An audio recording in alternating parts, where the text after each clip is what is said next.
இன்று நாம் ஒரு மிக பிரபலமான மனிதரின் வாழ்க்கையில் நிகழ்ந்த தோல்விகளையும் அவர் பட்ட அவமானங்களையும், எப்படி அவர் தனது தோல்விகளை வெற்றிகளாக மாற்றினார், எப்படி மிக உயர்ந்த விருதான நோபல் பரிசை வென்றார் என பார்ப்போம். அவரால் அவருடைய 3 வயதில்தான் பேசவே முடிந்தது. அவரால் 7 வயது வரை எதையும் படிக்க முடியவில்லை.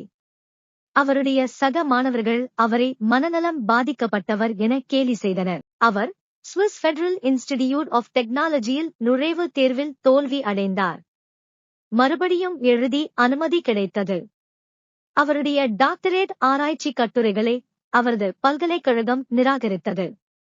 தோல்வி மேல் தோல்வி அடைந்தார், ஆனால் அவர் துவண்டு விடவில்லை. கல்லூரி படிப்பை முடித்த பிறகு அவருக்கு ஒரு காப்புரிமை அலுவலகத்தில் சொற்ப சம்பளத்தில் ஒரு வேலை கிடைத்தது. அதுதான் அவரது வாழ்க்கையில் திருப்பு முனையாக இருந்தது. அவருக்கு ஞாபகமறதி நோய் இருந்தது. ஒருமுறை $1500 காசோலையே பழைய பேப்பர் என்று நினைத்து எழுத ஆரம்பித்து விட்டார். பலமுறை ஷூ போட்டு சாக்ஸ் போடாமல் அலுவலகம் சென்றிருக்கிறார். ஆனாலும் தனது வேலை முடித்ததும் தனது நேரத்தை நூலகத்திலேயே செலவிட்டார்.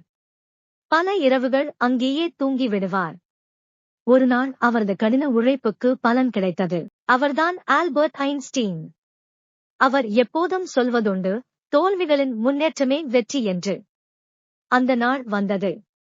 அவரது ஸ்பெஷல் தியரி ஆஃப் ரிலேட்டிவிட்டி என்ற ஆராய்ச்சியின் முடிவை வெளியிட்ட போது உலகமே வியந்தது. அனைத்து விஞ்ஞானிகளும் அவருடைய திறமையை அங்கீகரித்தனர். 1921ஆம் ஆண்டு அவருக்கு இந்த உலகத்தின் மிக உயர்ந்த விருதான இயற்பியல் துறையில் நோபல் பிரைஸ் கிடைத்தது. இந்த மாமேதையின் வாழ்க்கையில் இருந்து நாம் அனைவரும் கற்றுக்கொள்ள வேண்டிய முக்கியமான பாடம், நமது தோல்விகளின் முன்னேற்றமே வெற்றி. நன்றி, வணக்கம்.